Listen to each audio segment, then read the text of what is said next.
semester 8 kayak udah kayak ya itu nggak apa-apa sih kalau misalnya emang kayak kita dapat rezekinya waktu pas semester akhir ya is okay gitu. Tapi ya kalau misalnya untuk teman-teman yang masih di sebelum semester akhir kayak misalnya semester 6 7 itu kayak lebih gimana ya? Lebih aware lah kayak cari-cari opportunity di intern ataupun dan lain sebagainya kayak gitu. Tapi kalau misalnya di semester 8 itu baru tahu kalau misalnya intern itu penting untuk kita sebelum masuk full time job, ya itu nggak apa-apa sih kayak ya nothing tulus aja sih kayak gitu. Oke. Thank you, Kak Reza, insight-nya. Mungkin aku jadi pengen nanya ke Kak Maulana nih. Kalau Kak Reza kan dari sisi intern, sedangkan Kak Maulana tuh dari sisi full time langsung. Nah, dari Kak Maulana, mungkin nggak kalau kita nggak punya intern, tapi kita bisa apply untuk full time langsung? Gimana nih, Kak? Oke, jadi sedikit cerita aja. Sebenarnya aku itu apply menjadi seorang intern gitu loh. Kebetulan di advisory aku jadi intern di data analis khususnya di produk. Nah, ketika HR juga bilang gitu, HR juga bilang kita intern gitu. Tapi ketika aku masuk ke uh, user itu bilang oh kita nggak butuh intern gitu, dia bilang gitu. Itu udah aku udah hopeless kan ya, memang oh ya udah aku memang I don't get a job gitu in a fishery itu, terus ya udah aku biasa aja lah. Tapi besoknya atau 2 hari setelahnya itu aku ditelepon gitu, tiba-tiba ditelepon bahwasannya aku di kontrak full time gitu.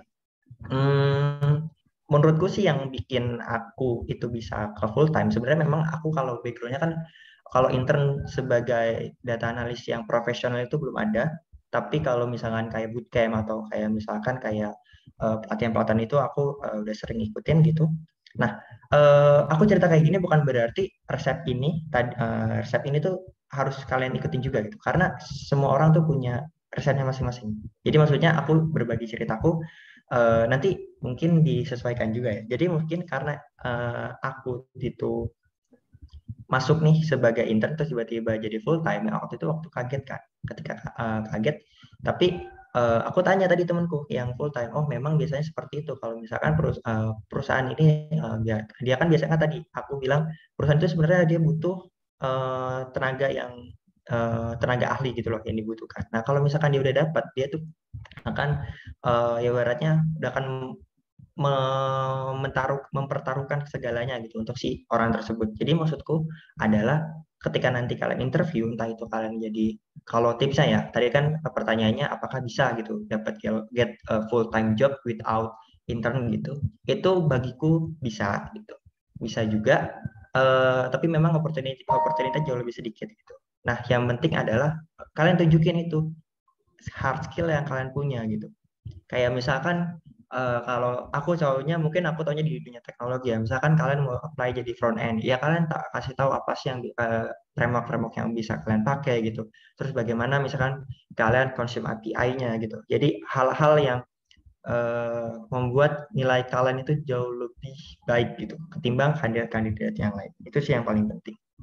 Kalau misalkan kalian mau masuk sebagai full time without internship. Oke, dari kedua perspektif speakers kita nih kita dapat poin bahwa untuk selling ourselves to company ternyata kita perlu upgrade spek diri dan memperbanyak value atau hard skills. Hal ini bisa didapatkan dari mana aja. Oke, mungkin teman-teman ada yang ingin langsung memberikan feedback, bertanya atau sharing, boleh banget langsung raise hand.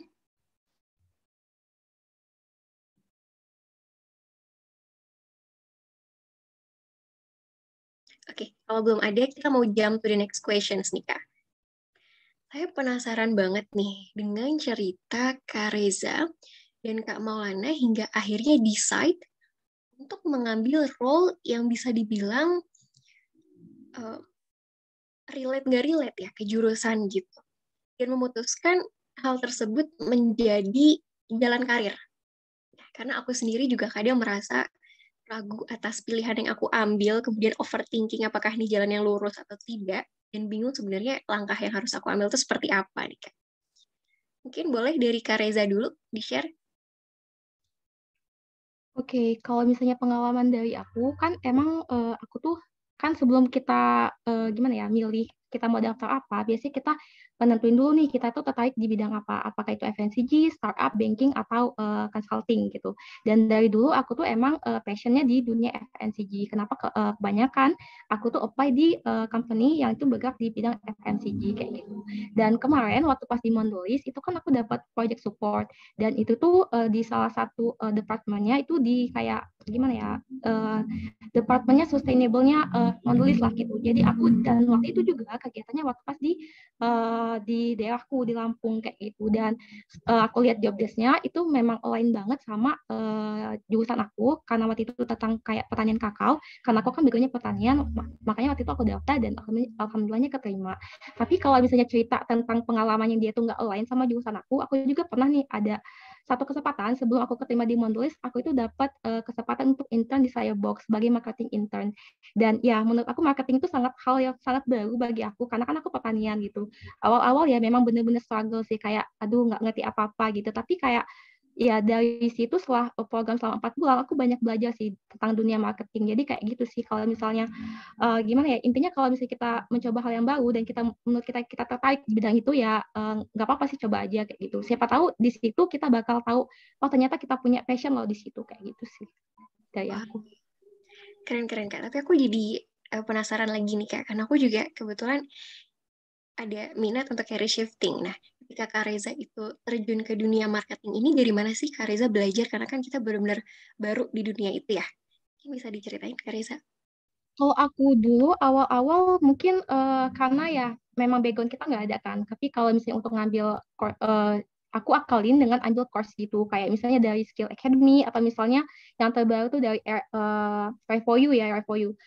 Karena waktu pas kita ikut pelatihan kayak gitu, mereka tuh sering banget tuh ngasih real case kita tentang case di marketing gitu. Dari situ kita kayak bisa belajar langsung tentang dunia marketing, dan di situ sih pengetahuan kita itu bisa bertambah gitu di bidang yang mau kita pelajarin kayak gitu. Jadi saranku kayak ikut course yang di bidang yang mau kita ambil itu kayak gitu sih. Soalnya kan kalau misalnya marketing itu suatu hal yang bisa dipelajarin ya, kayak di perusahaan itu kayak marketing itu biasanya tuh open to all major kan. Jadi orang itu bisa belajar gitu di dunia marketing. Itu sih insight dari aku berdasarkan pengalaman aku kayak gitu. Oke, thank you for the insight. Mungkin sekarang kita dengar perspektif dari Kak Maulana nih. Gimana nih Kak memutuskan untuk decide bahwa data adalah jalanku? Oke, ini aku disclaimer dulu. Sebenarnya kalau dari aku SMA juga sebenarnya bukan apa ya, gimana ya.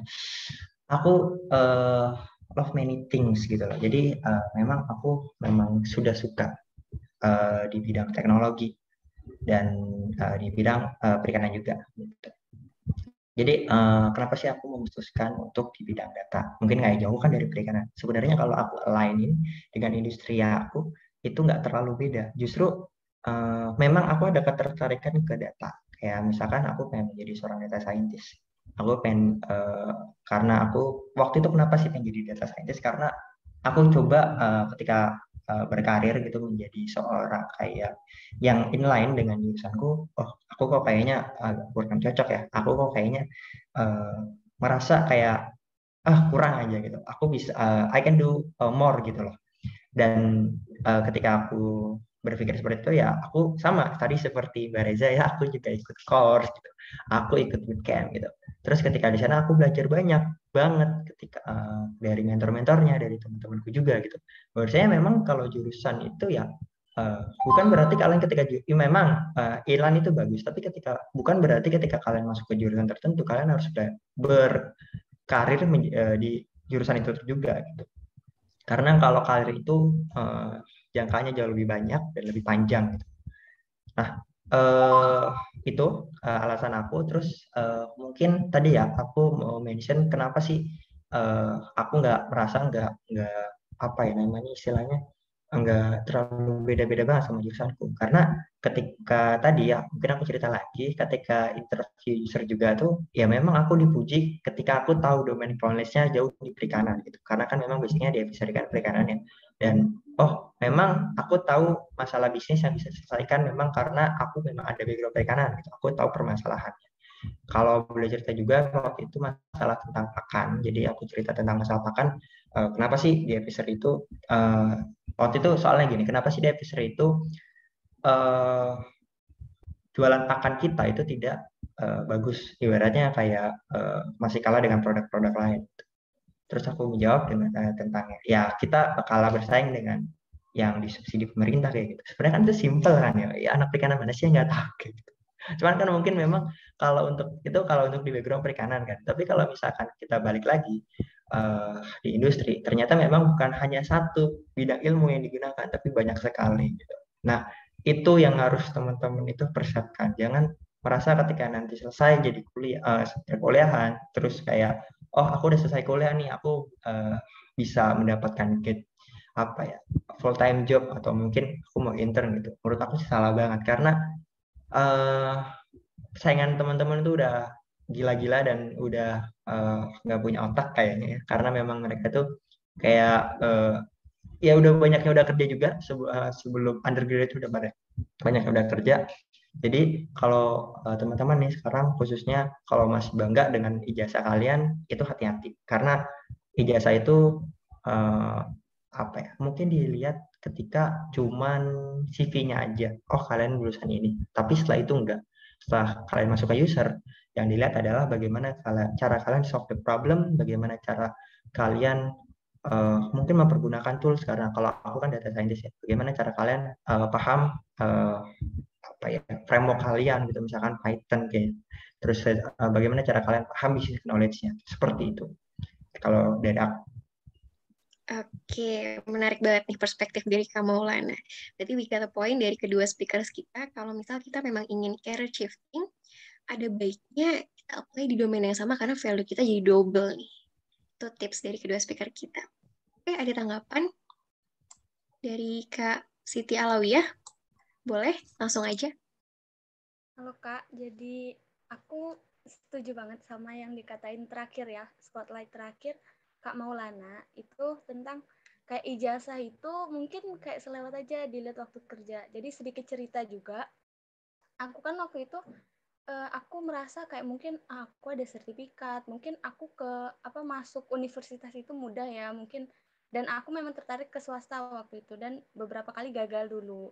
Akhirnya aku mencoba untuk kerja jadi aku kerja daftar jadi admin keuangan gitu di sebuah perusahaan. Nah, awalnya aku ragu karena ijazah SMA aja belum keluar gitu, tapi aku mencoba. Akhirnya aku keterima dan yang aku tahu mereka itu ngasih pelajaran ke kita, ngasih kayak oh anak ini bisa dikembangin, punya skill gitu dan lain-lain.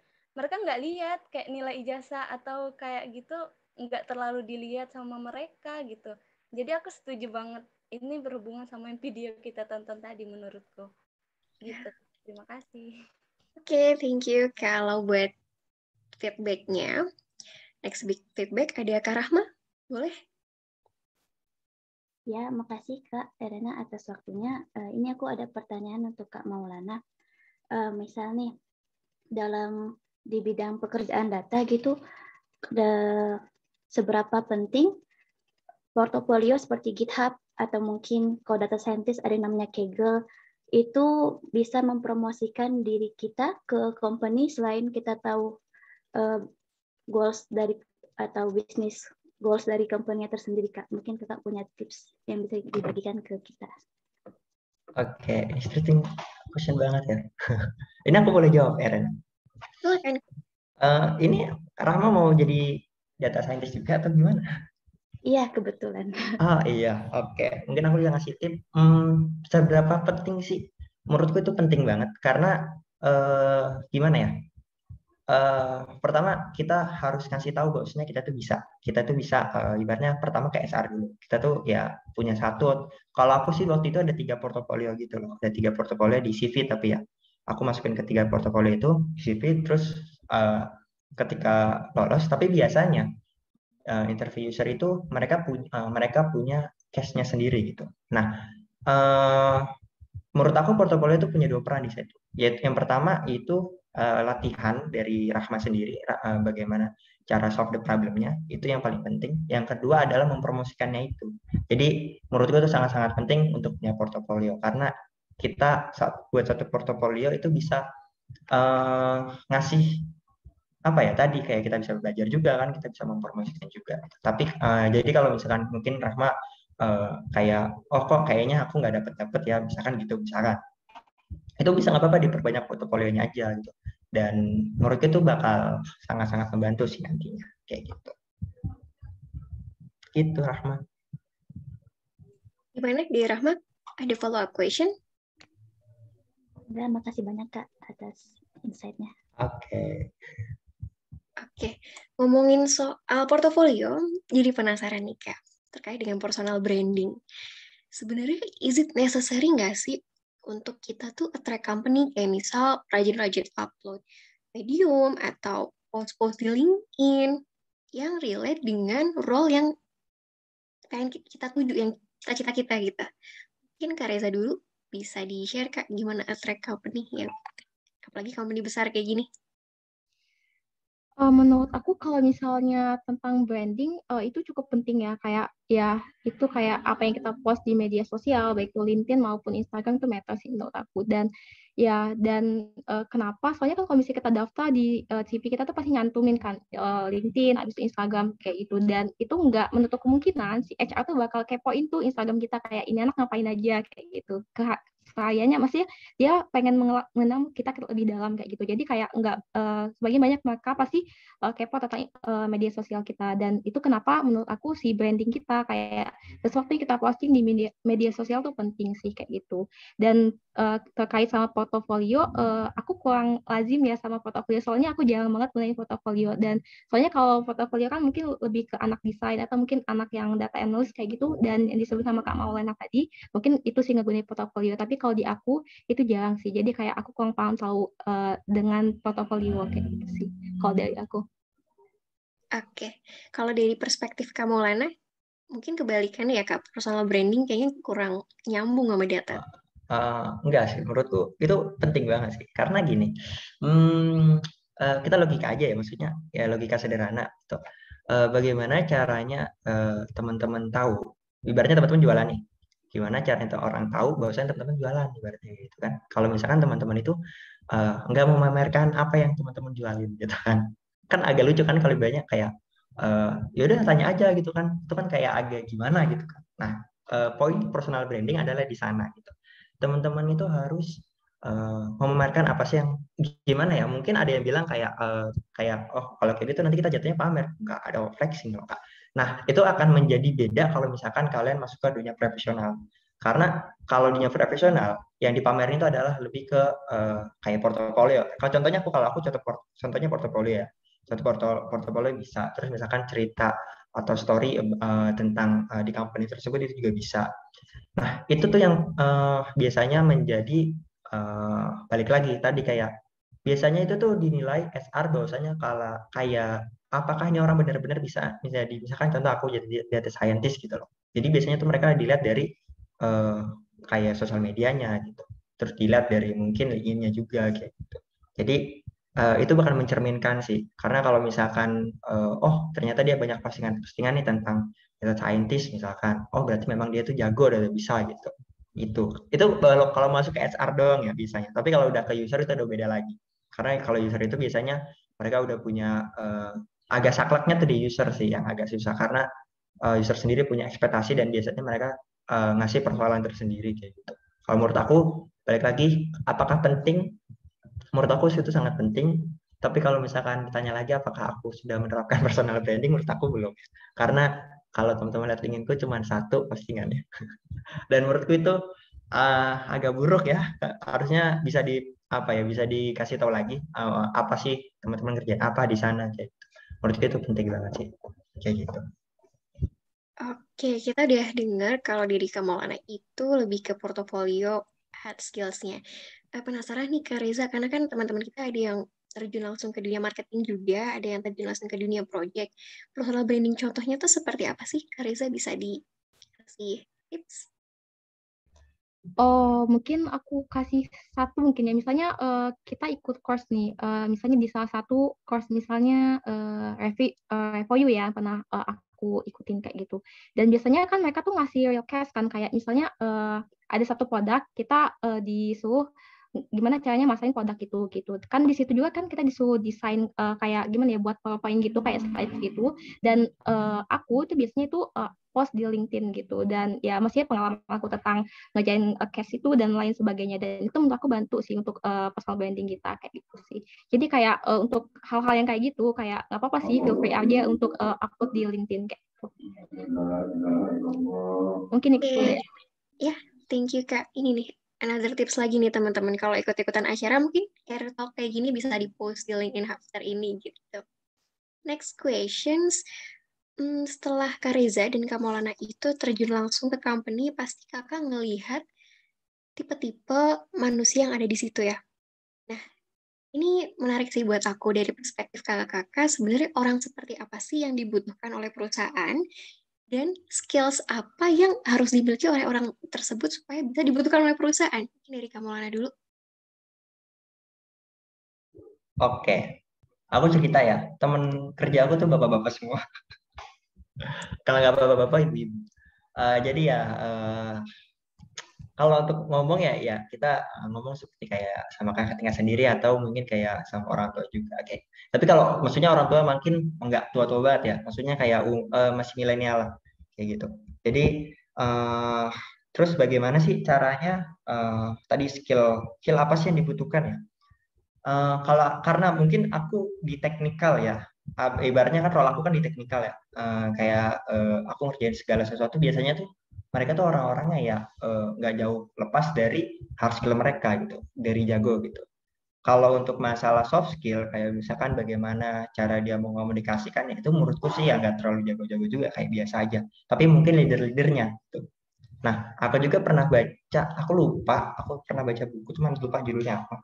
Jadi gini, intinya adalah kalau misalkan nggak masuk sebuah industri, kayak contoh misalkan aku yang jadi junior, itu yang pertama dipandang adalah hard skill. Nah, ketika mau menaikkan atau mau naik jabatan, itu biasanya dinilai itu bukan hard skill-nya lagi, tapi soft skill-nya. Dan ketika aku melihat para userku, para atasanku kayak gitu, oh ternyata mereka punya soft skill itu loh. Kayak misalkan dia kayak ngomongnya enak gitu, terus dia punya leadership juga gitu. Nah itu sih tipsnya juga, karena kemarin itu dari buku-buku juga itu katanya gini, gaji maaf 30% gaji itu ada di hard skill katanya. 70% gaji itu baru ada di soft skill. Nah, tapi kan kalau untuk kita kan untuk fresh graduate mungkin ya, itu apa sih yang mungkin kita jual gitu kan, kita nggak mungkin kan kayak soft skill aja kan. Ya mereka juga biasanya, apalagi aku ya di technical mungkin ya mereka juga pasti tahu kapasitas kita. Tapi kalau saran aku, hasilnya aja terlebih dahulu. Kalau hasilnya teman-teman bisa untuk naik jabatan atau naik sesuatu, menurut aku it's a good thing untuk teman-teman itu improve soft skill kayak gitu sih. Itu ya kalau dari aku. Oke, menarik sih Kak. Berarti entry level itu memang yang dibutuhkan adalah hard skill, tapi untuk naik jabatan butuh soft skill ya? Bener banget.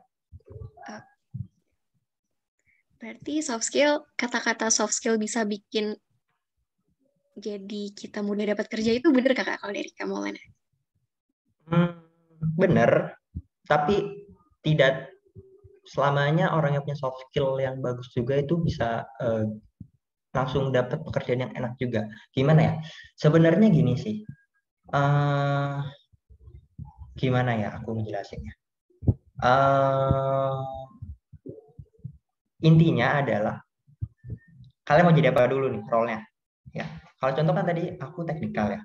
Kayak teknikal itu kalau misalnya teman-teman cuma bisa ngomong doang itu tanpa ada ngerjain sesuatu, ya itu bakal nggak dilihat juga gitu. Karena memang kita tuh dijuruskan ke teknikal ya.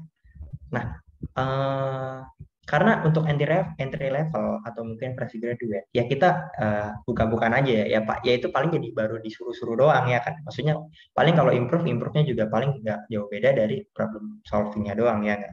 Kalau untuk kayak communication skill kayak gitu-gitu itu kayaknya sih belum terlalu matter juga gitu, kecuali kalau misalkan untuk masuk ke kayak senior atau ke lead kayak gitu. Itu sih kalau menurut aku ya. Jadi yang paling penting adalah punya hard skill yang terlebih dahulu. Kalau soft skill sebenarnya nggak sepenuhnya salah. Tapi kalau menurut aku kayaknya sih nggak tepat juga kalau misalkan kita mendewa-dewakan soft skill tanpa adanya hard skill. menurut aku itu juga nggak ada yang paling baik dan nggak ada yang paling buruk juga, semuanya harus berdampingan. Cuman porsinya untuk kita ya, mungkin yang aku ngalamin juga, porsi terbaiknya apa sih yang untuk masuk ke industri kita, ya tadi kita harus keren terlebih dahulu, di apa ya, dikuatin, karena saingan kita tuh orang-orang yang ibaratnya udah gila lah, jadi kita harus mempersiapkan itu kayak gitu. Oke, menarik banget nih. Sekarang kita dengar perspektif dari Kak Reza. Tadi kan perspektif dari Kak Maulana dari sisi startup. Kalau Kak Reza di FMCG ini orang-orang seperti apa sih Kak yang dibutuhkan? Atau mungkin skill set apa sih yang harus dimiliki? Oke, menurut aku ya salah satu soft skill dulu mungkin ya, soft skill yang paling penting menurut aku untuk kita yang sebagai entry level itu adalah adaptable kali ya, adaptasi. Jadi kita itu bisa beradaptasi sama lingkungan baru itu kenapa? Karena kan kita tuh beda banget ya antara waktu pas kita kuliah, waktu pas kita masuk ke full time job, dan kayak itu tuh bener-bener beda banget dan banyak orang kaget kan, karena ya itu jadi kemampuan kita beradaptasi kepada lingkungan kerja itu menurut aku matter sih. Dan juga kalau misalnya di aku kan barusan coba nih belajar tentang dunia marketing, dan menurut aku untuk dunia marketing sendiri karena selain dia emang result oriented, tapi kemampuan kayak negotiation skill sama communication skill itu penting sih. Soalnya kan gimana kita mau mengakuisisi orang, kayak mana kita mau gimana ya, mengakuisisi customer baru kalau misalnya kita nggak punya kemampuan negosiasi yang baik, kalau misalnya kita nggak punya kemampuan komunikasi yang baik dan lain sebagainya. Dan itu sih menurut aku salah satu skill yang paling penting di dunia marketing kayak gitu. Mungkin itu ya, Daya. Ya, balik lagi ke role-nya ya Kak. Iya. Ini ada pertanyaan nih Kak, dari Dila Hadijah, mungkin untuk Kak Reza dulu. Habit apa aja yang Kak Reza bentuk supaya bisa meraih karir dengan mudah dan efektif? Oke. Mungkin aku mau disclaimer dulu ya. Sebenarnya aku tuh sebelum aku keterima intern, aku tuh ketolak dulu beberapa perusahaan sebelum aku keterima di intern pertama aku. Jadi kayak nggak sangat mudah sih. Cukup sulit masalahnya kalau misalnya sebelum aku dapat yang waktu itu ya struggle juga sih kayak untuk dapetin intern kayak gitu, kayak karena emang susah itu gitu. Karena dan ya itu, dan mungkin dari situ kayak ya jangan berhenti sih ya. Mungkin itu klise tapi itu benar, kayak jangan berhenti kalau misalnya kalian gagal, ketolak, dan kayak ya itu waktunya kalian untuk coba terus gitu. Karena waktu pas kita gagal itu pasti kan ada sesuatu yang bisa kita pelajarin kan. Kayak contoh kecilnya CV, kayak pasti kalau misalnya kalian udah keterima pertama intern atau full time, terus kalian bandingin sama CV kalian yang pertama kali apply kerja, itu pasti beda banget gitu. Dari situ kita belajar, oh ternyata gagal itu nggak selamanya buruk gitu. Pasti ada hal yang bisa kita pelajarin kayak gitu sih. Wah, very insightful. Makasih banyak Kak Reza buat insight-nya. Sekarang kita lihat perspektif Kak Maulana nih. Habit apa sih yang Kak Maulana bentuk supaya bisa meraih karir dengan mudah dan efektif? Oke. Aku setuju banget sih sama Mbak Reza ya. Nggak ada yang mudah untuk mendapatkan sesuatu yang mungkin besar bagi kita ya. Kalau misalkan itu yang ya gimana cara kita untuk mengkategorikan itu sebagai besar kan, kalau misalkan ternyata dapetnya juga mudah gitu. Sama aku juga punya banyak banget kegagalan sebelum aku tuh ada di posisi ini, dan ya aku juga bersyukur banget bisa dapat opportunity ya, emang ini banget ya apa sih cara kita banget. Tapi mungkin aku mau menambahkan lebih ke karir yang mudah dan efektif. Mungkin aku ada beberapa tips. Jadi gini, sebenarnya bekerja dengan karir itu beda ya. Itu dulu yang digarisbawahi. Kalau kalian bekerja, kalian melakukan sesuatu, doing anything gitu loh, dapat duit, selesai, pulang. Ya. Kalau karir, ketika kalian ngerjain sesuatu, kalian selesai, kalian dapat duit. Ya nggak? Bedanya apa sih? Bedanya adalah ketika kalian kerja, itu biasanya tuh nggak ada jenjangnya. Ini aku nggak merendahkan pekerjaan atau gimana ya, tapi aku bicara kayak gini untuk teman-teman tuh mulai sekarang, apa sih yang pengen teman-teman lakukan itu mulai dari sekarang. Contoh misalkan kalau aku dulu itu aku pernah bekerja foto video kayak gitu, video editing juga, dan itu lumayan dapatnya juga, dapat duitnya juga lumayan kan. Tapi menurut aku di sana itu aku ngerasa memang jenjang karirku nggak ada di sana gitu, karena ya tadi aku juga nggak terlalu passionate banget di dunia sana, tapi ya aku kerja sebagai memang aku kerja karena aku butuh duit penjajan gitu kan. Sebenarnya seperti itu. Nah, kalau karir itu teman-teman dipupuk dari eh, mulai bisa banget intern kayak Mbak Reza, kayak intern itu kalau misalkan intern misalkan jadi contoh misalkan dari marketing. Nah, ketika teman-teman daftar menjadi full time, udah punya background marketing intern kayak gitu, itu bakal jauh lebih dipandang dan bakal mungkin dapat salary yang jauh lebih besar juga karena oh memang ada pengalaman kayak gitu kan, ada pengalaman sebelumnya. Nah, itu karir biasanya itu berjenjang ke atas kayak gitu. Kayak misalkan kalau aku kalau ditanya mana sih karirnya gitu, ya aku pengen menjadi seorang ya mungkin lead data scientist-nya kak. Mungkin sekarang aku ada di data analis-nya kak. Walaupun memang aku ada di bawah departemen data scientist, tapi aku pengen data scientist misalkan kayak gitu. Nanti kan berjenjang tuh. Nah, ketika naik kan, ketika naik jabatan kan aku punya pertama knowledge yang jauh lebih besar dan aku punya opportunity misalkan salary yang jauh lebih besar juga gitu. Nah, itu sih yang perlu diperhatikan. Maksudku jangan sampai aku nggak setuju sama orang yang bilang lakuin mumpung fresh graduate lakuin segala-galanya mumpung kalian masih muda gitu. Menurut aku itu aku agak kurang setuju juga.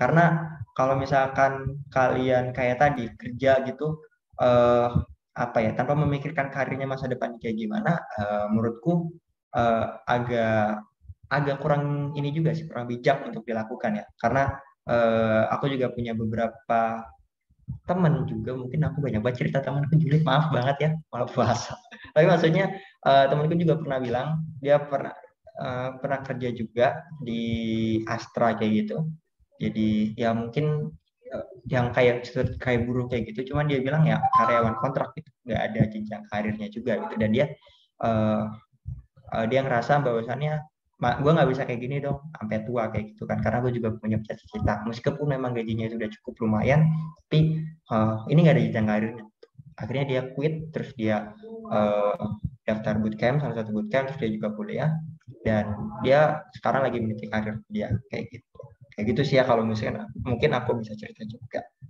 gitu. Oke, menarik banget sih. Ternyata prinsip palu gada itu nggak selamanya baik ya, kamu Lana. Bagiku iya mungkin aku juga gimana ya aku disclaimer lagi, opini aku sendiri itu bukan berarti opini yang 100% benar atau kayak gimana. Tapi disesuaikan juga dengan kondisinya teman-teman juga gitu.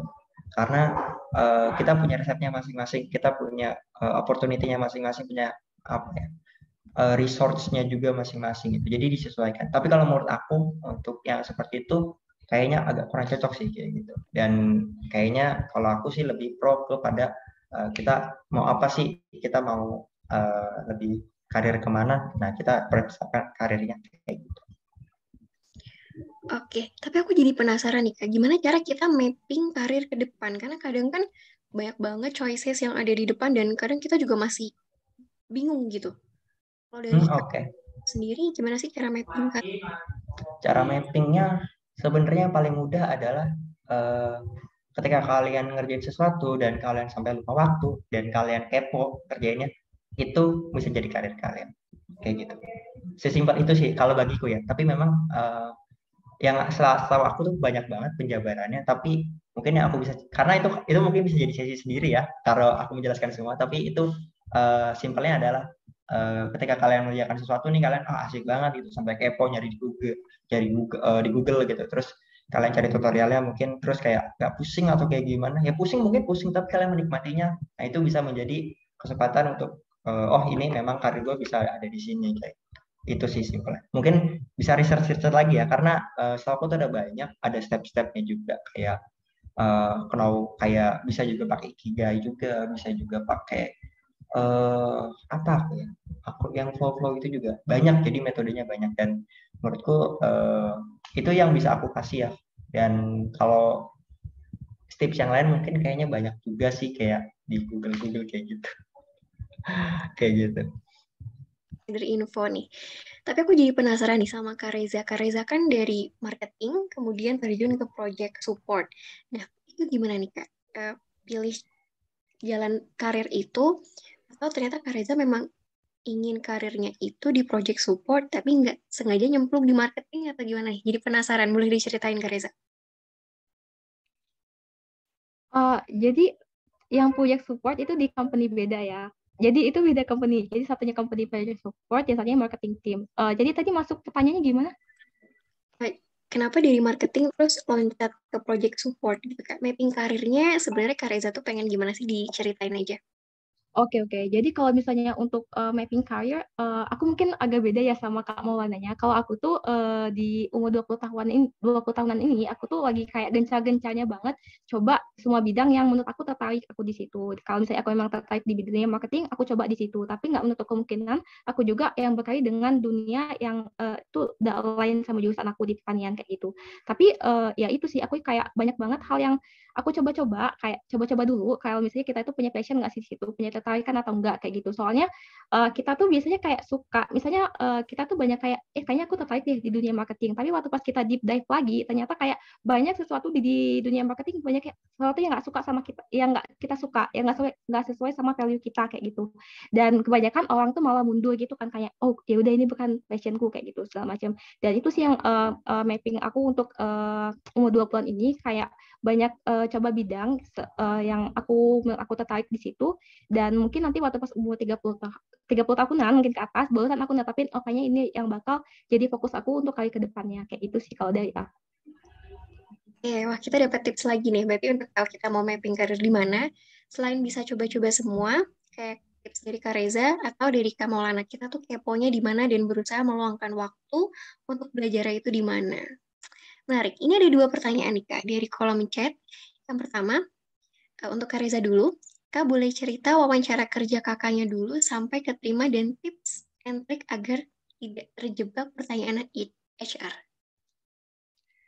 Oke, kalau misalnya dari sesi interview, untuk yang interview HR ya, mungkin kita lebih baca-baca lagi tentang CV kita, kayak apa yang kita tulis di CV. Jangan sampai waktu pas interview kita tanya di CV, kita nggak tahu, emang aku nulis itu ya di CV, kayak gitu. Sampai sefatal itu sih gitu. Jadi kayak kita paham banget apa yang kita tulis di CV waktu pas kita apply, dan mungkin lebih di deep dive lagi. Soalnya kan waktu pas kita interview HR, itu lebih kayak HR tuh mau penjelasan lebih loh dari CV kita ini, yang meyakinkan dia, kandidat ini emang deserve untuk masuk ke tahap selanjutnya kayak gitu. Jadi kayak untuk interview HR itu pokoknya semua pelajarin semua hal yang ada di CV kalian. Kalau misalnya di situ kalian ngikutin pengalaman organisasi, mungkin kalian bisa pick up lagi momen itu, kayak itu yang nanti kalian bisa ceritain waktu pas interview HR kayak gitu. Tapi kalau misalnya interview user, itu kan lebih ke teknikal kan, kayak mereka kan yang bakal kerja langsung sama kita.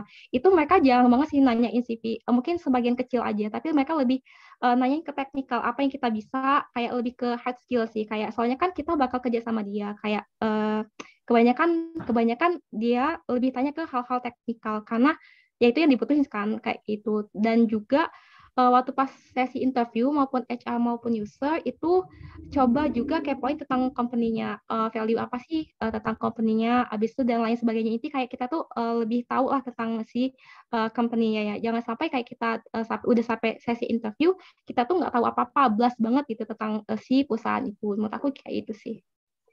Oke, thank you Kak Reza.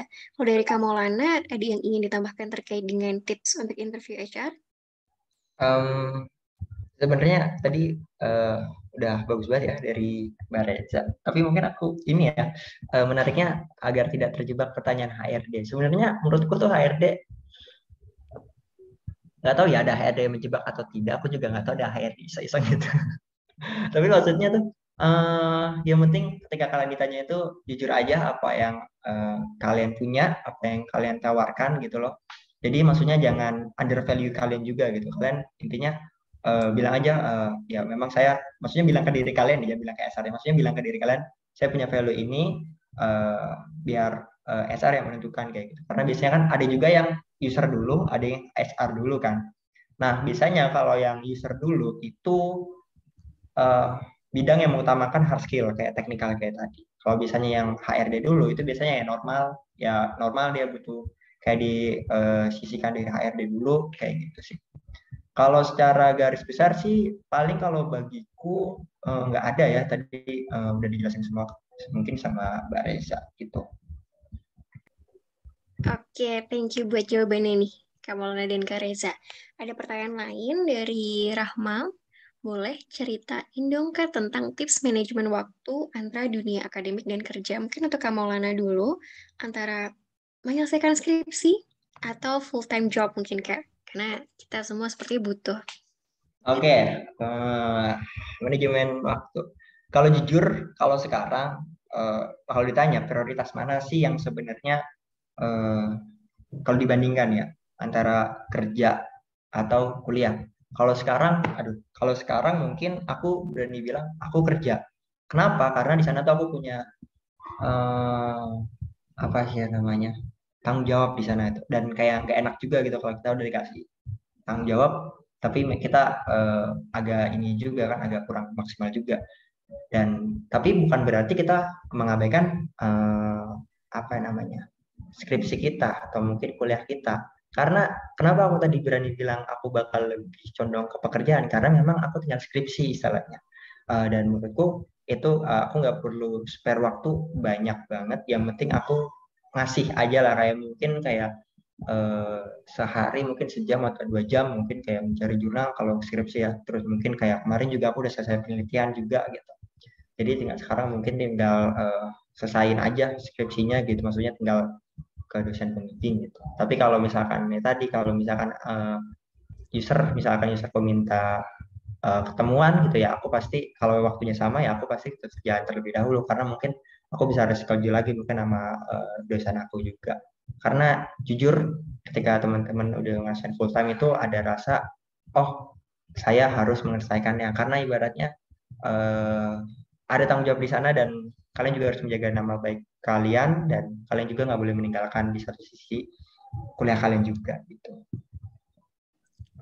Oke, mungkin dari perspektif Kak Reza, boleh di-share Kak gimana sih cara manajemen waktu untuk internship yang cukup padat itu dengan akademik? Oke, kalau misalnya masalah time management, mungkin aku bisa cerita ya. Waktu pas aku akhir tahun kuliah tuh kayak bener-bener ngerasa, wah time management tuh bener-bener penting gitu. Soalnya waktu pas akhir 2021, aku tuh waktu itu ada ngerjain skripsi sama intern di 2 tempat juga. Dan itu menurut aku kayak, gitu banget pokoknya. Dan kayak gitu sih. Dan ya kalau misalnya kayak kesehatan job itu wajar sih. Tapi menurut aku kalau misalnya time management, emang kita udah set di awal kan kayak skala prioritas kita ini segala macam. Tapi biasanya kita itu lupa untuk ngilangin distraction di gimana kita tuh bisa fokus ke skala prioritas kita itu. Misalnya gini, kayak kita ngerjain satu proyek, misalnya skripsian. Skripsian udah selesai nih, abis itu nanti kerjain intern project di intern satunya. Waktu pas kita udah selesai, kita kayak ngerasa capek, oh kayaknya aku butuh healing deh, mau main dulu sama temen, hangout segala macam. Dan dari situ yang kita itu kayak, ya jadi waktunya tadinya deadline-nya harus selesai sekarang, jadi karena kita tadi gimana ya, spend waktu untuk kegiatan lainnya sebenarnya itu nggak penting-penting amat, ya itu sih menurut aku yang nyebabin kita itu time management kita tuh buruk kayak gitu. Jadi kalau misalnya kita buat skala prioritas, jangan lupa kita tuh untuk ngilangin distraction juga. Gimana kita tuh bisa fokus ke skala prioritas kita kayak gitu sih dari aku. Oke, tapi aku penasaran nih Kak, karena aku tipe yang dikit-dikit healing juga. Nah, itu gimana nih biar bisa menghilangkan itu gitu?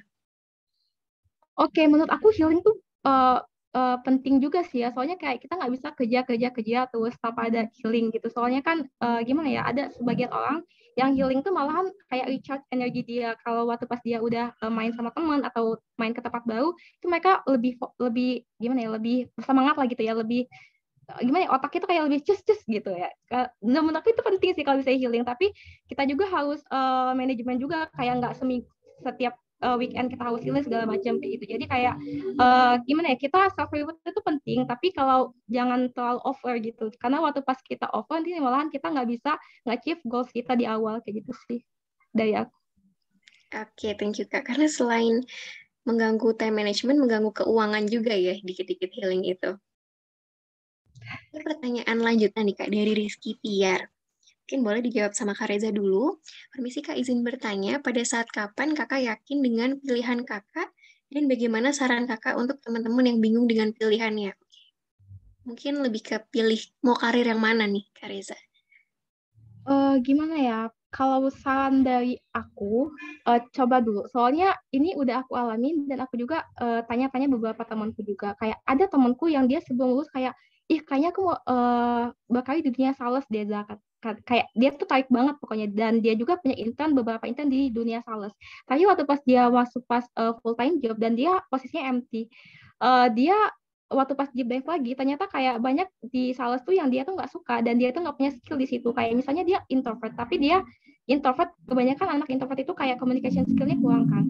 Dan di situ jadi dia tuh kayak ngerasa pressure banget dan akhirnya dia keluar sih kayak gitu. Jadi kayak menurut aku tuh kalau misalnya kalian tertarik di suatu bidang, kayak nggak salahnya kalau ada kesempatan tuh coba dulu. Waktu pas kalian belajar lebih masuk lebih dalam di bidang itu, kalau misalnya kalian emang ngerasa itu suka, ya berarti itu emang bidang kalian. Tapi waktu pas kalian udah masuk lebih dalam, ternyata ada sesuatu yang kalian nggak suka dan kalian kayak itu nggak bisa ditoleransi lagi dan ya kalian memutuskan untuk resign, ya itu is okay sih. Jadi menurut aku kayak tips awal tuh coba-coba dulu sih. Tapi cobanya nggak semua dicoba ya, kayak sesuatu yang menurut kalian kayaknya aku punya skill dan ketertarikan di situ kayak gitu. Harus di align juga sih, kayak harus disupport juga skill sama si passion kayak gitu sih. Keren, kayak align antara skill dan passion. Yep. Thank you Kak Riza, insight-nya. Sekarang kita pengen tahu nih dari Kak Maulana, gimana sih yakin dengan pilihan kakak dan saran untuk teman-teman yang masih bingung dengan pilihan karirnya? Oke, mungkin disclaimer juga, aku kan memang sudah passionate juga di bidang teknologi, jadi kayaknya itu nggak relate ya. Maksudnya kayak mungkin ada beberapa yang sama, mungkin kayak, tapi kan ada beberapa banyak, mungkin lebih banyak orang yang nggak beda gitu loh. Artinya kayak kayaknya gue nggak cocok di sini gitu. Kalau misalkan teman-teman belum menemukan sesuatu yang menurut teman-teman itu senang untuk melakukannya, nggak apa-apa, boleh. Kayak mungkin aku bukan menarik juga sih. Teman-teman boleh jadi palu gada dulu. Tapi maksudnya palu gadanya jadi generalis lah. Maksudnya teman-teman boleh dicoba aja dulu, dirasain dulu. Menurut teman-teman senang nggak sih di bagian ini, di tim ini? Karena tadi kalau untuk karir itu harus diperhatikan karena karir itu bisa jadi seumur hidup. Gitu. Kenapa? Karena ya kalau misalkan teman-teman kerja di bidang itu ya otomatis ya nggak jauh-jauh ke sana kan ya. Kalau misalkan mau keluar dari bidang itu, misalkan bidang data atau teknologi gitu, misalkan keluar misalkan jadi langsung jadi marketing. Kalau misalkan aku masuk marketing kan ilmuku kan bakal jadi nol lagi kan, maksudnya kayak nggak sejago itu ibaratnya. Nah itu harus diperhatikan sih. Jadi sebelum memilih karir gitu, boleh nggak apa-apa kayak kita cari aja dulu apa sih yang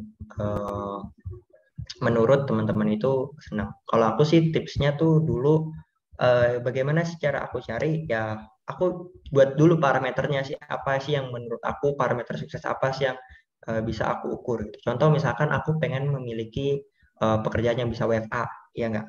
Contohnya gitu misalkan. Nah, ya berarti teman-teman cari ya pekerjaan yang contohnya bisa WFA. Gitu. Apa sih yang bisa di WFA kayak gitu. Itu dulu. Mungkin kan jadi besar kan, jadi lebih murah lagi. Misalkan oke, parameter itu udah selesai. Kita masuk ke parameter selanjutnya. Aku pengen misalkan gajinya gede, gitu kan. Ya kita tahu lah kerja mau udah duit kan. Misalkan gajinya gede, entry level udah misalkan udah 2 digit gitu kan. Nah, itu juga bisa jadi parameter lagi. Nah, dari role-role kalian yang sudah kalian tulis, yang dari tadi yang bisa WFA, apa sih yang bisa misalkan menjadi lingkaran kalian, yang kalian lingkarin itu yang memiliki gaji yang 2 digit kayak gitu. Nah itu mungkin bisa disesuaikan juga dengan kebutuhan teman-teman juga, lebih suka di bidang mana juga kayak gitu. Kali itu sih kalau dari aku ya, kalau untuk mencari bagaimana cara untuk berkarir, yakin berkarir di sana gitu. Oke, ini ada pertanyaan yang cukup nyambung nih Kak sama pertanyaan sebelumnya. Kalau tadi pertanyaan sebelumnya kan bagaimana mencari, kalau ini how to dealing with yourself until you find out what you want.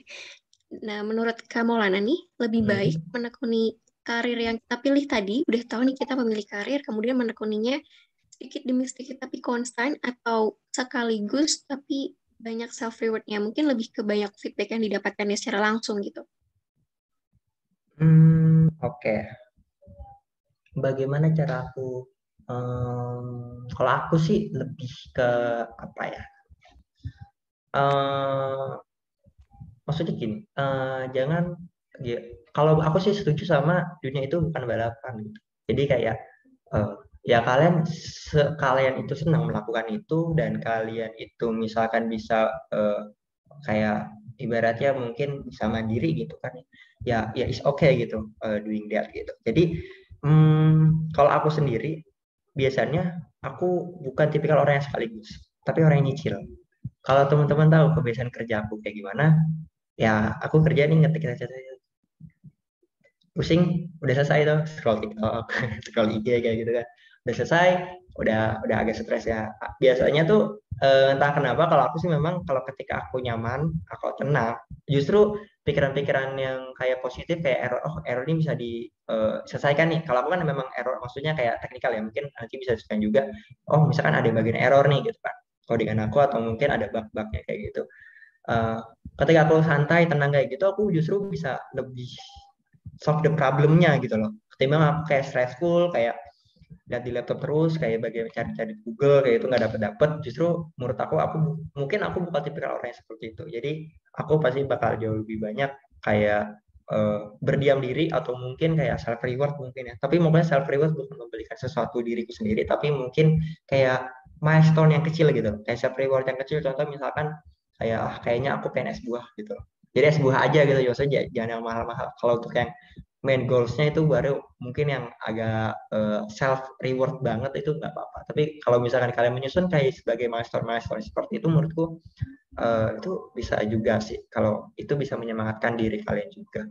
Intinya jangan pelit terhadap diri sendiri dan jangan juga kalian tuh kayak karena aku juga pernah di posisi kayak teman aku udah seperti ini nih, teman aku udah seperti ini, dan menurut aku itu bisa menjadi toksik dan bisa menjadi motivasi juga. Dan bagaimana cara menyikapinya adalah ya teman-teman sadar bahwasanya teman-teman itu sedang tidak ada tekanan tuh biasanya tuh aku bisa termotivasi nih. Tapi kalau misalkan teman-teman ada tekanan kayak misalkan kayak gitu, biasanya teman-teman akan menjadi toksik sendiri, kayak ibaratnya mengutuk-ngutukan diri sendiri, dan menurutku itu bakal take a long time untuk recovery juga nantinya. Kayak gitu sih. Oke, kontrol ada di diri kita sendiri ya, Kak. Benar. Oke, kalau dari sisi Kak Reza, menurut Kakak lebih baik menekuni karir yang dipilih sedikit demi sedikit tapi konstan atau belajar sekaligus nih, Kak? Oke, kalau masalah kayu aku belum pernah ngalamin sih ya. Soalnya kan aku juga belum masuk full time job. Tapi kalau misalnya dari keseharian aku, kan ini juga menurut aku jawabannya itu tergantung preferensi sih. Kalau soalnya ini berlaku di aku, bisa jadi itu nggak berlaku di orang lain. Tapi kalau aku sendiri, aku tuh lebih suka yang orangnya benar kata Kak Maulana tadi nyicil gitu. Soalnya dan dalam pas belajar pun, aku tuh sering banget kayak nerapin sistem kayak Pomodoro gitu. Kayak misalnya 30 menit aku belajar, 15 menit aku istirahat. Habis itu lanjut lagi kayak gitu. Jadi dikit-dikit, dan menurut aku di situ energi aku lebih gimana ya? Lebih bisa menggunakan energi aku dengan secara efektif daripada aku ngerjain sampai 5 jam berturut-turut tanpa istirahat. Itu kayak bener-bener stres banget sih. Dan menurut aku dari aku sendiri, preferensi aku tuh lebih baik kayak dikit-dikit, tapi kita bisa manage energi kita dengan baik kayak gitu sih. Oke, aku jadi punya pertanyaan nih Kak, buat Kak Reza. Ini relate dengan aku sendiri sih. Kan misal kita udah menentukan nih Kak, kita pengen terjun ke role ini. Misal di Kak Reza project support atau marketing, terus karirnya mau di arah sana. Kita lagi intern nih Kak posisinya. Tapi ketika kita dapat banyak informasi di company, kok pengen karir di sana tapi merasa I'm not good enough untuk dapat title itu gitu Kak.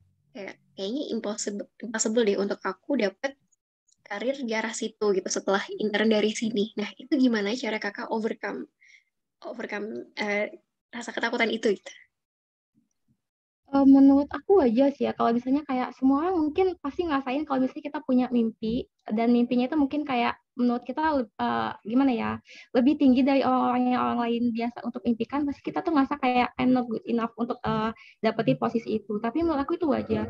Tapi satu hal yang bisa aku pelajarin, kalau misalnya emang kita udah coba, ternyata kita nggak bisa keterima di situ, dan orang lain, misalnya teman deket kita keterima di posisi yang kita mau, kayak itu bukan berarti kita nggak bagus atau gimana, dan mungkin aja perjuangan dia itu lebih banyak gitu, kayak dia udah cuy start lebih jauh lebih lama daripada kita, dan ya karena kita kan lebih bijaksana aja, mungkin karena persiapan aku emang nggak sebanyak dia kayak gitu, dan itu nggak apa-apa sih kita gimana ya, kita coba lagi di lain kesempatan selagi kesempatan itu masih ada kayak gitu. Kayak misalnya let's say gini, kayak misalnya aku punya ketertarikan untuk selain di bidang FMCG ya, punya ketertarikan join di consulting firm. Tapi menurut aku dengan kapasitas yang aku sekarang, aku tuh ngasih kayak ya not good enough lah untuk position itu.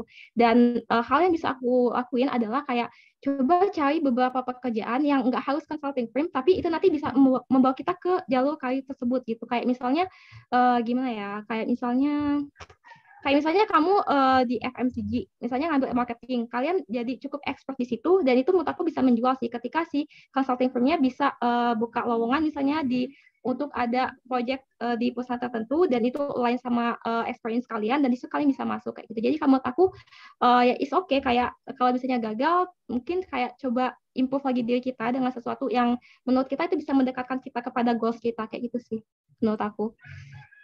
Ini berguna banget buat aku sih, Kak. Insightful banget. Jadi, karena tahu I'm not good enough, jadi kita perbanyak skill diri kita yang cukup relate dengan job yang kita mau. Wah, keren banget. Thank you, Kak Reza. Mungkin kalau dari Kak Maulana, ada any tips, Kak, ketika kita merasa tidak memiliki value yang cukup nih terhadap mimpi dream job kita? Oke. Justru ketika kalian tidak takut dengan mimpi kalian mimpi kalian tuh belum besar gitu. Itu sih yang dari aku ya. Karena kalau kalian sudah takut, berarti kalian itu sudah di jalan yang benar. Tapi bagaimana cara manage ketakutan itu? Bagaimana cara kalian itu survive di ketakutan itu? Mungkin ini akan masuk ke kayak orang-orang yang apa ya, insecure mungkin. Aku juga pernah di posisi tersebut. Jadi kayak insecure, kok orang-orang bisa kayak gini, aku belum kayak gitu. Kok orang-orang bisa, aku enggak kayak gitu. Yang penting adalah manage kalian mindset kalian itu agar tidak jadi toxic. Karena kalau misalkan kalian punya tanda kutip toxic, itu nanti kalian bakal kayak ibaratnya iri, dengki, dan kayak gimana gitu. Dan tapi kalau teman-teman itu jadi motivasi, itu bakal bagus banget sih. Justru insecure itu adalah cara manusia tuh survive sebenarnya kalau menurut aku ya.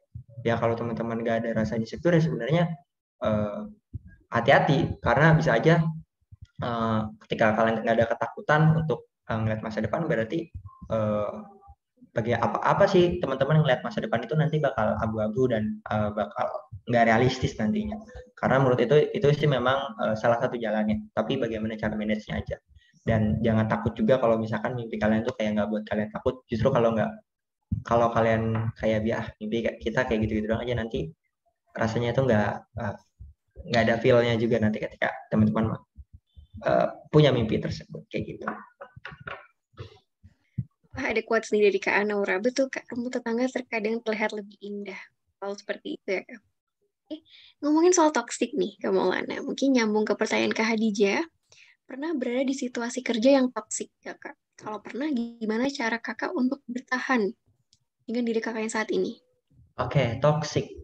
Mungkin karena aku belum punya banyak pengalaman kerja dan mungkin juga company aku nggak toxic. Jadi aku mungkin nggak bisa cerita bagaimana sih cara pengalaman kerja di toxic kayak gitu gimana. Jadi agak sulit juga untuk menjawabnya ya. Tapi aku pernah lihat juga, mungkin muncul ya FYP ku gitu. Ya aku pernah ada dia cerita kalau misalkan teman-teman udah ngerasanya kerjanya toxic, ya nggak ada salahnya teman-teman keluar cari tempat yang jauh lebih baik. Apalagi kan tadi teman-teman udah punya karir teman-teman kayak misalkan menanjak seperti itu. Misalkan aku resign ke sini, aku bisa daftar di role yang sama misalkan. Mungkin gak dengan gaji yang jauh lebih besar dan lingkungan yang mungkin yang jauh lebih suportif kayak gitu. Jadi jangan takut untuk keluar dari zona nyaman sih. Intinya seperti itu ya. Tapi kalau untuk pengalaman pribadi, kalau dari aku sendiri nggak ada, dan semoga tidak ada ya toksik seperti itu. Karena mungkin capek banget kalau misalkan udah ngerasa toksik kayak gitu sih ya. Oke, keluar. Kayak ini menarik sih, karena beberapa waktu lalu Vogue Active cepat juga sempat posting fakta kalau Gen Z atau milenial itu lebih memilih tidak bekerja ketimbang bekerja di lingkungan yang toksik. Mungkin itu sedikit relate dengan anak-anak muda saat ini ya. Kalau dari Kak Reza nih, pernah nggak Kak berada di lingkungan yang toksik dan gimana cara Kakak bertahan untuk menghadapi toxic environment di pekerjaan? Mungkin sama ya kayak Kak Maulana-nya. Mungkin aku nggak bisa cerita kalau misalnya di masalah pekerjaan karena ya belum punya pengalaman di situ. Tapi aku pernah pengalaman kayak berada di lingkungan bukan toksik sih, lebih tepatnya kayak lingkungan tuh nggak mendukung aku untuk berkembang kayak gitu. Itu waktu pas aku jadi maba. Jadi waktu pas di kelas, karena aku anak gimana ya kayak kampusku di Lampung kayak misalnya orang-orang yang kayak gimana ya mindsetnya itu belum kebuka tentang semua program-program dari luar yang mana itu tuh emang dibutuhkan banget untuk improvement diri kita kayak gitu dan juga kayak intern segala macam dimana mereka tuh kayak ngapain sih lah ikut kayak gini ikut kegiatan kayak gini bla bla bla kayak gitu kayak itu tuh buang-buang waktu aja kenapa nggak fokus kuliah aja segala macam kayak gitu dan menurut aku itu toksik sih kayak karena mereka nggak dukung apa yang aku pengen kejar kayak gitu tapi di situ kayak itu lebih kayak gimana ya tergantung respon kita sih. Kita tuh respon kayak kita tuh mau ikut ke lingkungan mereka untuk kayak berhenti belajar atau kita malah lebih ke pacu lagi nih kayak lebih ke gimana ya ke trigger lagi untuk kayak oh mereka kayak gini kayaknya aku harus berjuang lebih deh kayak bisa ngebuktiin kalau misalnya ini yang aku perjuangin sekarang itu sebenarnya ada loh manfaatnya untuk kayak aku ke depannya kayak gitu sih menurut aku kayak kalau misalnya kita di lingkungan toksik karena kan aku sekelas tuh nggak bisa ada cara aku keluar dari kelas itu kan kecuali aku emang ya keluar dari kampus itu dan itu hampir nggak mungkin tapi satu-satunya cara yang bisa aku lakuin itu cara lingkungan yang bisa support aku kayak gitu di mana kayak itu melalui kegiatan atau komunitas atau organisasi kayak gitu sih jadi kayak kita masih stay di situ tapi kita perbanyak lingkungan di luar itu mungkin itu semoga get ya the point-nya. Dapat. Dan aku juga baru kepikiran kalau ternyata toxic itu nggak selalu tentang kita dimarahin atau apa, tapi kita tidak bisa berkembang di situ, akhirnya kita keluar dan justru berkembang lebih besar lagi. Keren banget, Kak Reza. Oke, ini ada pertanyaan dari form. Untuk Kak Reza, boleh dijawab dulu, Kak. Situs atau web atau aplikasi atau platform apa saja yang memberikan informasi terupdate terkait adanya lowongan pekerjaan agar para lulusan sarjana dapat segera mendapatkan pekerjaan? Dan hal apa aja yang harus dipersiapkan dari sisi mental atau materi atau organisasi mungkin yang perlu kita ikuti agar siap menghadapi dunia kerja dan banyak relasi? Agak panjang ya. Ya, banyak.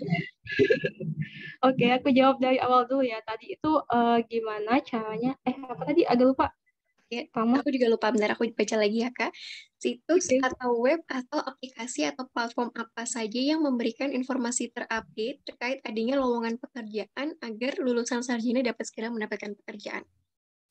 Oke, kalau misalnya masalah aplikasi, aku sendiri itu lebih suka nggunain LinkedIn sih. Kayak dulu waktu awal-awal kayak buta banget sih, gimana sih cara nggunain LinkedIn ini, gimana kata orang-orang di website ini atau aplikasi ini banyak banget loker. Sedangkan waktu pas kebuka kayaknya nggak ada loker tuh gitu.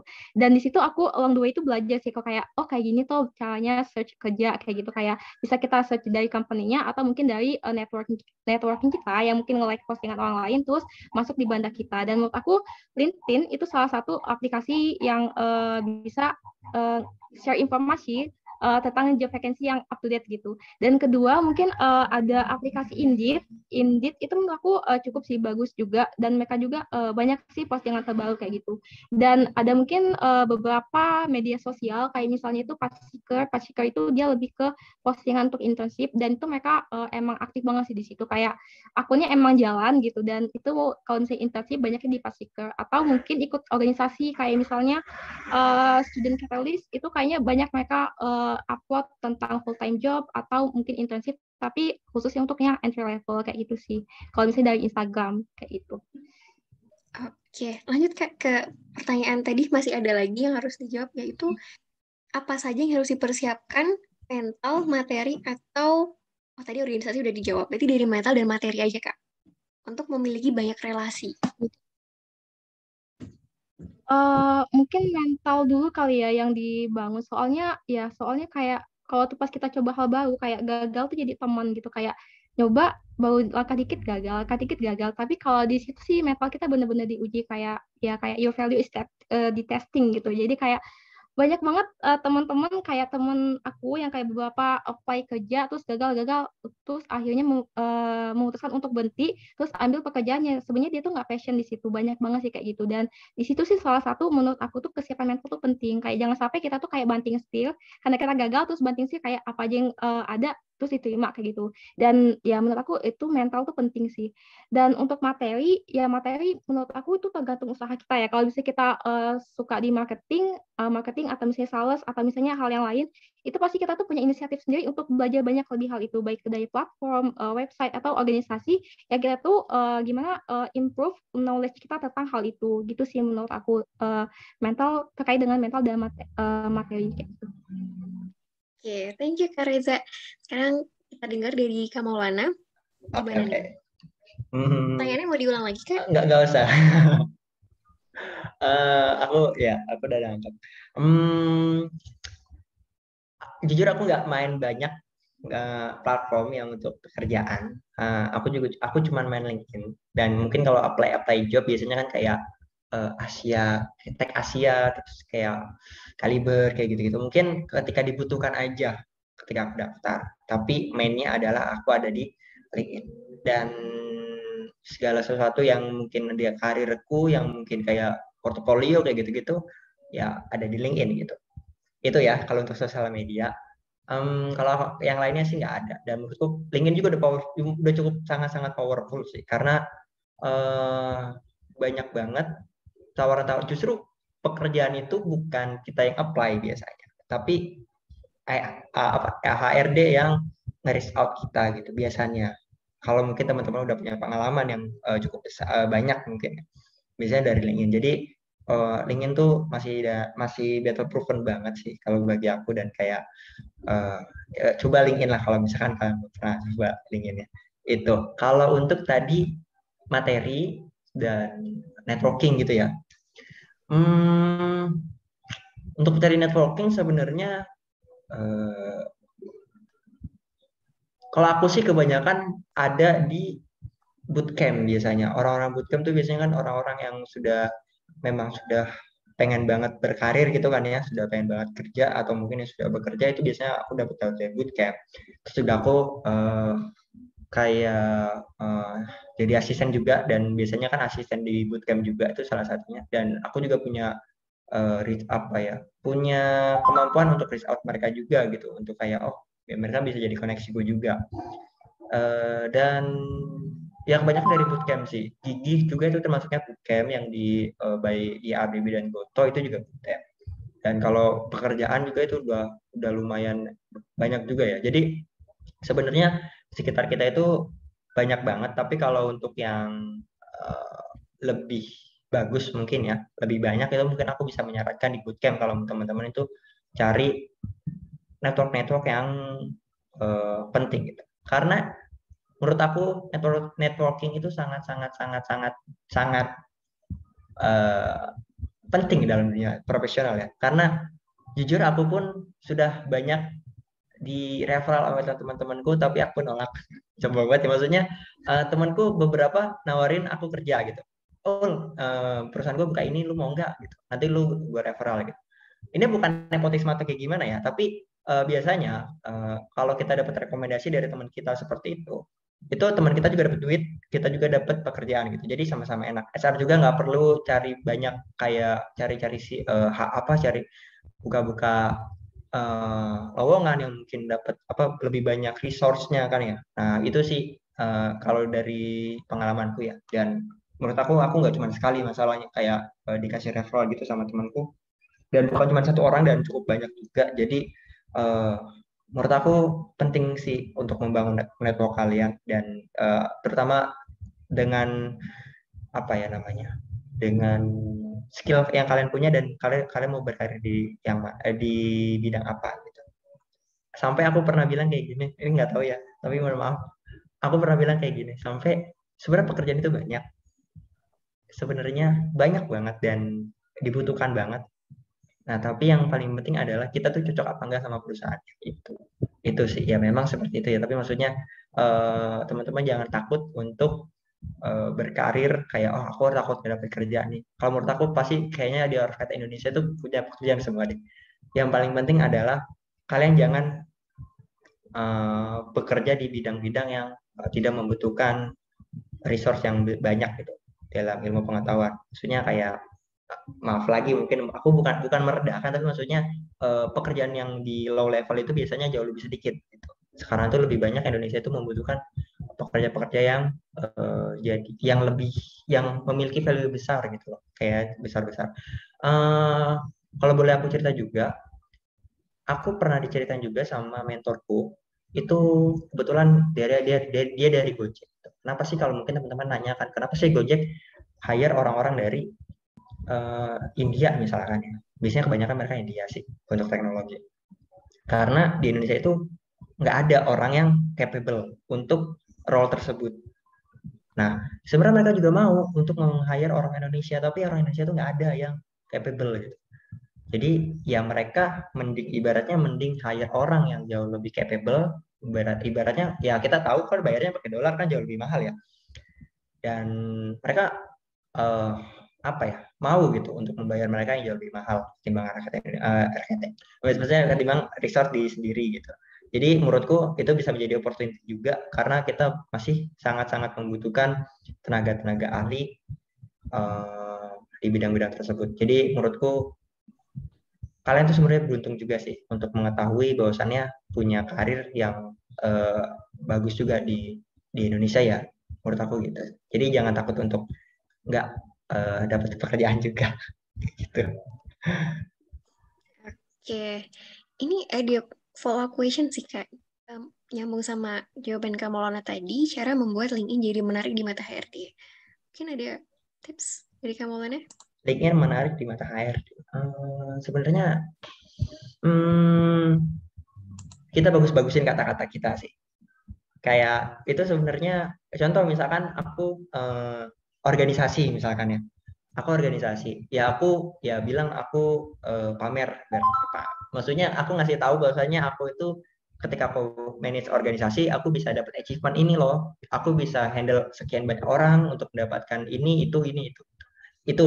Jadi yang apa ya, kalian tulis aja experience kalian teman-teman, kayak organisasi, entah mungkin internship juga tuh boleh, entah course juga tuh boleh, nggak apa-apa. Itu yang bakal, tapi di apa ya, tapi di situ tuh kalian ceritain apa sih yang kalian dapet, apa sih yang kalian pelajari, apa sih yang kalian mungkin apa ya, nah istilahnya. Ya intinya segala hal yang teman-teman bisa ceritain itu nggak apa-apa, ceritain aja di experience kayak gitu. Dan menurutku HRD itu lebih suka orang-orang yang kayak gitu. Jadi jangan malas-malas nulis juga. Kayak gitu sih. Ini khusus untuk Kak Maulana sih. Tadi Kak Maulana mention ada seorang mentor. Apakah peran mentor sangat penting untuk karir kita dan gimana cara dapetin mentor yang baik nih Kak? Jujur mentorku banyak banget, karena mungkin aku ikut bootcamp ya, dan aku ikut Kiki juga, jadi mentorku banyak banget. Jadi tapi nggak semua mentor itu bisa kita percayakan 100% dalam tanda kutip, kayak kita apa ya, kita ikut omongan mereka aja gitu. Menurut aku enggak. Jadi kalau yang aku tangkap itu mentor tuh penting, tapi kita lihat juga kualitas dari mentornya itu.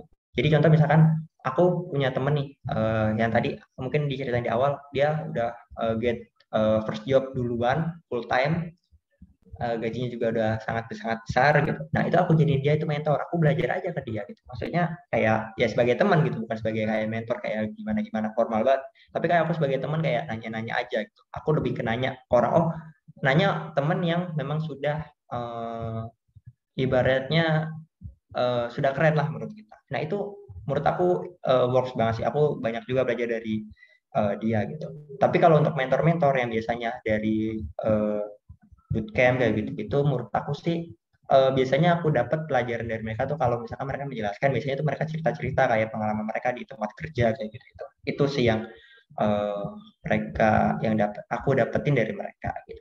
Apakah penting? Menurut aku itu penting, karena biasanya kita jauh lebih siap ketika kita udah diceritain sama orang kan kayak gitu kan, kayak sharing-sharing. Jujur kayak gini pun kita sharing-sharing juga, kayak gini pun kita berbagi info juga, itu menurut aku sih itu suatu interaksi yang sangat-sangat apa ya, sangat-sangat berarti sih menurut aku, karena dari kita ngobrol kayak gini tuh ya kita bisa tahu kan kayak apa sih yang ada di isi kepala mereka kayak gitu sih. Jadi apakah tadi jawabannya apakah penting? Menurut aku sih penting kayak gitu. Oke, thank you Kak Maulana buat jawabannya. Oke, Sekarang pengen tanya nih ke Kak Reza, mungkin last questions. Ada insight atau tips nggak Kak untuk kita dapat opportunity? Mungkin bisa dari cara membuat LinkedIn menjadi menarik atau cara untuk memperbanyak relasi atau gimana? Boleh banget Kak, terutama untuk fresh graduate atau kita yang final year student ini pengen banget tahu gimana sih cara buat dapat banyak opportunity. Boleh Kak Reza? Oke, mungkin ini jawabannya bukan lebih memperbanyak opportunity sih, lebih memperbesar kita untuk dapat opportunity itu, mungkin ya. Terus dari LinkedIn, mungkin dari LinkedIn dulu. Mungkin untuk teman-teman yang fresh graduate kan sering banget tuh kayak ada tingkatku itu kan udah mulai tuh gencar-gencarnya buat akun LinkedIn gitu. Saran aku sih kalau misalnya kalian punya pengalaman organisasi atau pengalaman kerja, jangan cuma di-mention gitu, tapi ditulis dulu juga job desk kalian tuh ngapain aja di situ. Kayak selama kepengurusan, kalian tuh dapat apa aja sih yang bisa kalian achieve sama kepengurusan kalian itu. Jangan sampai kalian cuma mention, tapi kalian nggak jelasin job desk-nya. Soalnya aku bisa katakan bahwa LinkedIn itu merupakan kayak CV online lah gitu. Kayak kalian ya nggak apa-apa kayak tulis aja kayak job desk kalian di organisasi X ngapain, terus juga waktu pas intern di company X itu ngapain aja job desk-nya kayak gitu. Dan juga kalau misalnya untuk CV sebelum apply juga mungkin lebih perhatiin ya si company-nya ini lebih suka CV yang kreatif atau ya suka ATS friendly. Soalnya beda banget kan. Kalau misalnya perusahaan yang emang dia sukanya ATS, kemungkinan besar untuk yang kreatif itu kayak kurang digimanain gitu. Dan itu sih menurut aku kalian coba research dari ikut kayak webinar yang diadain sama company-nya. Kayak misalnya banyak sih company yang ngadain webinar untuk usahanya kan. Kayak misalnya kayak Paragon tuh sering, Denon segala macam kayak gitu. Dan situ kan kalian dapat insight, oh ternyata company ini suka resume yang kayak gini. Di situ juga kita bisa deep dive lagi sih tentang kayak culture mereka itu gimana kayak gitu. Dan itu yang pertama sih. Dan kedua waktu pas kita nulis CV itu coba sesuaiin kayak kita tuh harus adjust juga sih sama job description-nya sama yang mereka posting gitu. Jangan sampai itu beda banget apa yang kita harus di CV sama mereka yang mereka butuhin. Kalau misalnya udah kayak gitu kayak kemungkinan kita untuk lolos itu kan kecil kayak gitu. Jadi kayak waktu pas kita buat CV itu gimana ya kayak sebisa mungkin itu bisa di-adjustin sama requirement dari merekanya kayak gitu. Terus waktu pas sesi interview itu yang udah aku mention tadi kayak banyak-banyak latihan tentang CV kalian, juga waktu pas interview juga belajar tentang si company-nya kayak gitu. Mungkin itu sih tips dari aku. Thank you banget Kak Reza tipsnya. Berguna banget buat aku. Mungkin Kak Maulana ada tips yang mau ditambahin? Oke, mungkin aku nambahin kalau tadi masalah opportunity, dapetin opportunity-nya mungkin aku lebih ke bagaimana cara teman-teman mendapatkan apa ya namanya siap untuk mendapatkan opportunity-nya. Kenapa? Karena contohnya gini aja deh, simpel aja. Misalkan aku tawarin, aku ada kerjaan nih, ya nggak, di company aku butuh PM misalkan, product manager. Nah, berapa sih teman-teman yang siap untuk menjadi PM langsung besok misalkan hari Senin ya? Ya nggak? Mungkin ada, tapi mungkin nggak sebanyak itu kan. Nah, itu poinnya adalah teman-teman harus siap untuk opportunity tersebut. Jadi jangan sampai teman-teman kayak, contoh misalkan aku pengen menjadi misalkan data analis, tapi aku nggak mempersiapkan menjadi seorang data analis, gitu. Ya sama aja. Ketika opportunity datang ya teman-teman nggak bisa ngapa-ngapain. Ketika apply misalkan terus gagal, teman-teman nyalahin orang dalam misalkan kayak gitu. Ya enggak. Itu relate banget sih di kehidupan di masyarakat kita. Tapi maksudku tuh jangan sampai seperti itu. Ketika kalian belum mendapatkan, justru teman-teman itu ya explore aja. Kalian teman-teman tuh mempersiapkan opportunity tersebut. Karena opportunity itu sangat random dan sangat kita nggak prediksi ibarat. Tapi value kita yang kita bisa kasih ke mereka atau ke perusahaan itu hal yang pentingnya adalah di situ gitu. Jadi teman-teman harus mempersiapkan aja di hal tersebut. Entah mungkin kalau mungkin aku kan teknikal banget, jadi mungkin di hard skill-nya gitu. Apa sih yang aku harus pelajari di hard skill tersebut? Mungkin soft skill, mungkin teman-teman yang aku nggak tahu sih role-role yang biasanya di soft skill kayak gitu, kayak biasanya di manajemen tingkat manajerial gitu. Teman-teman juga harus belajar soft skill gitu. Jadi jangan sampai kalian teman-teman itu kayak pengen tapi nggak nge-breakdown, terus nggak berusaha semaksimal mungkin gitu. Karena agak sia-sia juga sih. Kayak tadi contohnya misalkan aku butuh PM misalkan di feeder misalkan. Siapa sih yang bisa langsung besok kerja gitu kan belum tentu bisa kan ya. Maksudnya aku justru jujur waktu itu tuh mikirnya gitu sih. Jadi kayak karena dulu tuh ketika aku ditawarin ke sini ke sana, aku merasa diriku tuh belum ada value-nya gitu. Jadi ketika aku udah merasa ada value-nya, baru aku bisa merasakan opportunity itu ada. Gitu. Jadi itu sih yang menurut aku merubah banget sih ya. Kayak gitu sih kalau tipsnya ya. Oke, wah insightful banget ya ngabuburit kita hari ini. Dari Karisa kita dapat tips-tips untuk di-attract supaya dapat opportunity. Kalau dari Kamalana kita dimotivasi supaya kita bisa dapat opportunity-nya dengan lebih siap gitu. Makin memberikan motivasi untuk saya yang motivasinya cuma pengen hidup tanpa cicilan sih sebenarnya. Ada statement dari Kak Rahma bagus banget nih. Kesuksesan itu ketika kesempatan dibarengi dengan kesiapan. Wih, luar biasa Bener banget. banget. Bener banget. Ya, oke. Thank you so much Kak Reza dan Kak Maulana buat waktunya, buat insight-nya, luar biasa banget. Hope one day kita bisa sharing-sharing lagi. Mungkin gitu aja untuk exclusive discussion kita hari ini. Aku kembalikan ke Tria. Oke, terima kasih banyak Kak Rena dan tentunya para speaker kita nih yang luar biasa, ada Kak Maulana dan Kak Reza. Oke, nah teman-teman nih tadi aku sempat baca salah satu pertanyaan tentang mentor. Kayak gimana sih cara kita untuk nemuin mentor yang baik gitu kan, atau nemuin mentor yang sesuai.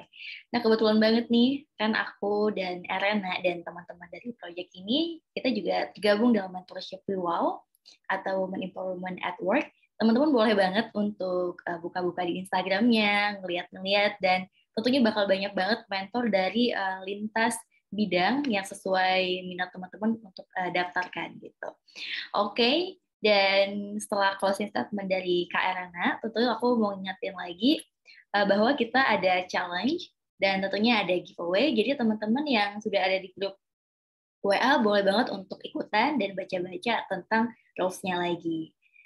Oke, dari aku segitu teman-teman. Dan sebagai penutup kita boleh kali ya untuk foto bersama. Yuk, on cam semuanya. Kalau udah siap, langsung aku take foto.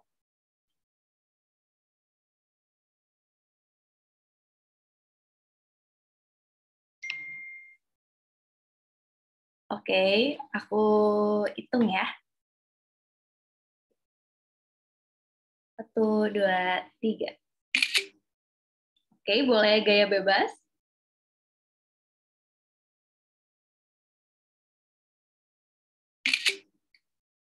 Oke, demikian. Terima kasih banyak untuk teman-teman yang sudah bergabung dalam talk show yang sangat-sangat eksklusif ya. Semoga insight-insight baru ini bisa membangun teman-teman untuk jadi pribadi yang lebih baik lagi dan mencapai karir yang diinginkan. Oke, sekian dari aku. Terima kasih semuanya. Thank you juga semuanya. Izin live ya. Thank you. Semangat. Kamu Izin live ya. Buka.